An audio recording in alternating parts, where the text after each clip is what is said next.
Welcome to my channel. This is Sushant sir. তোমাদের রিকোয়েস্টের class SSC CGL spotting errors 2020।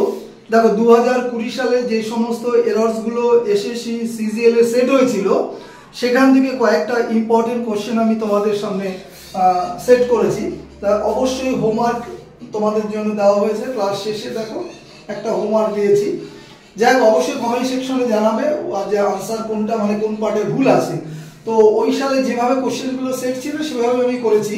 এখানে কিন্তু নো এররের অপশন ছিল না, চারটেই ছিল এবিসিডি আকারে। নাম্বার 1 কি বলেছে দেখো, everything that I like to eat are fattening. আমি যেই জিনিসগুলো মানে খেতে পছন্দ করি সেই সব জিনিসগুলো খেলে কি হয়, মানুষ মানে মোটা হয়ে যায়, মানে স্ফীতকায়। ঠিক আছে, তো এখানে দেখো ক্লজটা ভালো করে বুঝবে। Everything that I like to eat, এই যে that I like to eat, এটা একটা ক্লজ হয়েছে। এবার ক্লজটা তুমি মনে মনে সরিয়ে দাও, তাহলে এভরিথিং আর এভরিথিং এর পাশে কখনই আর আসে না, কারণ এটা সিঙ্গুলার নাম্বার, অতএব এর সাথে এখানে ইজ নেবে। এইভাবে বোঝো, চেষ্টা করো। Next, the boy which stole the money was caught by the police. The boy এখানে ব্যক্তিবাচক শব্দ, ব্যক্তিবাচক শব্দের পাশে রিলেটিভ প্রোনাউন হিসাবে যিনি তিনি অর্থে হু বসে, আর যাকে তাকে অর্থে হুম বসে, হুম। আর যাহার তাহার বোঝাতে হুজ বসে, WHOSE। তো রিলেটিভ প্রোনাউনের উপর ক্লাস দেওয়া আছে, দেখে নেবে। তাহলে দা বয় ব্যক্তিবাচক, যিনি তিনি যে সে বোঝাচ্ছে। দা বয় বালকটি যে চুরি করেছিল টাকাটি ওয়াজ কট বাই দ্য পুলিশ। তাহলে এখানে যে সে অর্থে এখানে দা বয়ের সাথে কি নেবে, হু নেবে, হু। তাহলে the boy who stole the money was caught by the police. Next, when I reached the hall, cinema hall হয়তো হবে, the movie had already begun।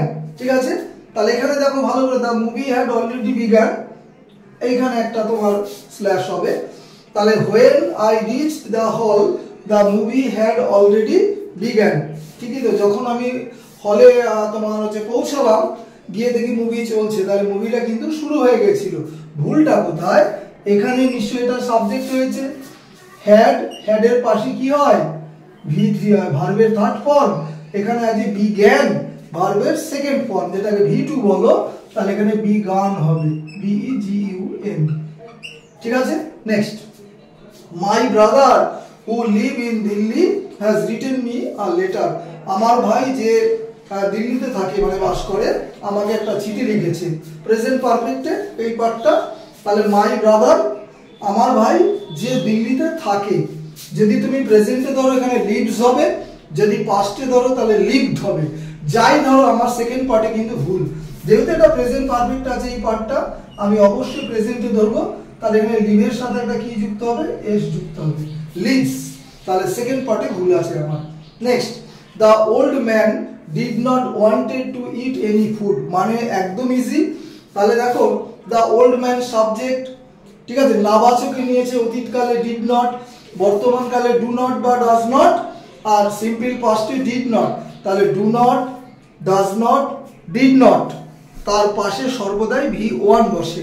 তাহলে এখানে ডিড নট আছে, এখানে কি হবে, ওয়ান্ট হয়ে যাবে, ওয়ান্ট, ইডিটা হবে না। ঠিক আছে, তাহলে the old man did not want to it any food. প্রত্যেকেই জানো এটা লজিকটা।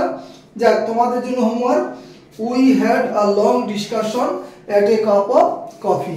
প্রত্যেকে কমেন্ট সেকশনে আনসারটা সেন্ড করবে। ক্লাস কন্টিনিউ ফলো করবে। যা ক্লাস শেষ করছি। Have a good night.